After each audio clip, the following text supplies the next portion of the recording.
আসসালামু আলাইকুম প্রিয় দর্শক, এই মুহূর্তে আমরা উপস্থিত আছি কক্সবাজার সমুদ্র সৈকত। তো বুঝছেন, কিন্তু এটা আসলে সৈকত থাকলে একটু ভিতরে। এটা হচ্ছে টেকনাফের মেজর সিনহা মৎস্য আড়তে। আড়তের নাম কি? শাপলামুর। হ্যাঁ, শাপলামুর মৎস্য আড়তে। আর এই আড়তের কিছু কর্মযোগ্য আপনাদেরকে দেখাই। এই টাইমে কিন্তু আপনার যে নৌকাগুলো আস্তে আস্তে করে ভিড়টাতে সবগুলা মানে সারা রাত্র মাছ ধরছে, এখন সবগুলা মাছ নিয়ে আসতে এই মাছগুলো এখানে বেচা বিক্রি হবে। এই সৌন্দর্যটা অন্যান্য চ্যানেলে কিন্তু দেখেন নাই। আমার আশিক ব্যাপারী পেজ এবং আশিক ব্যাপারী ব্লগ ইউটিউব চ্যানেল অবশ্যই দেখবেন। আপনারা চলেন আমরা একটু আসলে এই সৌন্দর্যটা, প্রকৃতিক যে সৌন্দর্যটা, এটা একটু তুলে ধরার চেষ্টা করি। কক্সবাজারের জেলেদের মাছ ধরা এবং জীবন কাহিনী তুলে ধরার জন্য আজকে চলে গেলাম মেজর সিনহা চত্বর টেকনাফে। এটা হচ্ছে কক্সবাজারের অন্যতম একটি মাছের আড়ত। সারা রাত্র মাছ ধরার পর এখন সকাল প্রায় 11-12টা বাজে। এই টাইমে শত শত নৌকা এসে ঘাটে ভিড়তাছে মাছ নিয়ে। মাছগুলোকে আড়তে দিয়ে অনেক জেলেরা আবার প্রস্তুতি নিতেছে জাল টাল গুছায়া সমুদ্রে মাছ ধরতে যাওয়ার জন্য। আর এই চাকাগুলা দেখতেছেন, এগুলা দিয়া নৌকাগুলা পানি থেকে উপরে তোলা হয়। নৌকাগুলো ঘাটে ভিড়ার সাথে সাথে ছোট ছোট বাচ্চারা দৌড়াদৌড়ি করে ছুটে যায় ছোটা মাছগুলো নেওয়ার জন্য। কি বলে,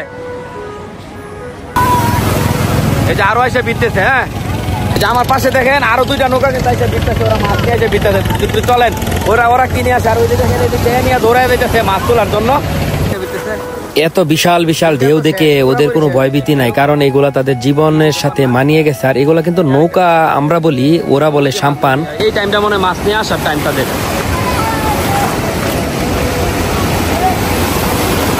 ঢেউয়ের তালে তালে কিন্তু সামনে আসতেছে, ঢেউয়ের তালে তালে। হ্যাঁ, কিছু না কিছু না, আমি তো ভিজে গেছি। নৌকায় উঠা না, কিভাবে উঠে এটা ধরতে পারবো? এদিকে এসে বলবো নাকি? হ্যাঁ, ওরা ধরে রাখছে। মাথাতে উঠবো। এটা মাত্র মাছ নিয়ে আসছে, বুঝছেন? এই যে নৌকা মাত্র মাছ নিয়ে আসছে, এগুলো সাগর থেকে ধরে। আমরা একটু এদিকে আছি। এ জায়গায় মনে হয় কেনা বেচা হয়ে যায় না, পাইকারি দেখাচ্ছে। ওইগুলো কি শুটকি?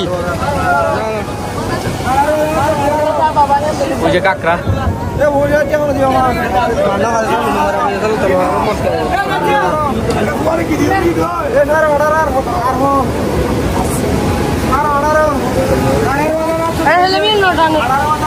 কিছু কিছু নৌকা থেকে আড়তদাররা মাছ সরাসরি কিনে তারপর আড়তে নেওয়া যায়। আবার অনেক আড়তদাররা আছে তারা মাসিক চুক্তি ভিত্তিক ভাবে জেলেদেরকে রাখছে, মানে তারা যেই মাছে দইরা আনুক না কেন এগুলা তাদের আড়তেই উঠবে। এই জায়গায় এই আড়তদারে জেলে বাইটির কাছ থেকে মাছ কিনলো এবং মাছ কিনা শেষ হওয়ার পরে হালকা পাতলা একটা যাচাই বাছাই করে মাছগুলোকে সাইড করে তোলা হচ্ছে।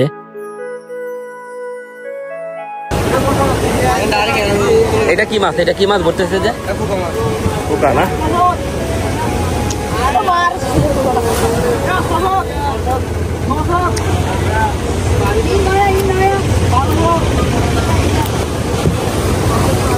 আরেকটা নৌকা আসতেছে, আরো আসতেছে। হ্যাঁ,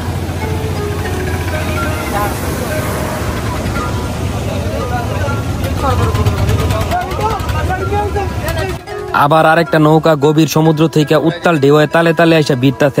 আর এই বিরাদিকে ছোট ছোট বাচ্চারা দৌড়াদৌড়ি শুরু করছে। ছোট বড় সামুদ্রিক মাছ সহ এগুলাতে থাকে চিংড়ি, কাঁকড়া। আর মাছগুলা কিন্তু মোটামুটি অনেকটাই দুর্বল হয়ে যায় অনেক সময়, কেননা গভীর রাত্রেবেলা মাছ ধরা হয়তো। আর আস্তে আস্তে সকাল 11-12টা বাজে, যদি ফ্রিজিং ব্যবস্থা ভালো না থাকে ভিতরে।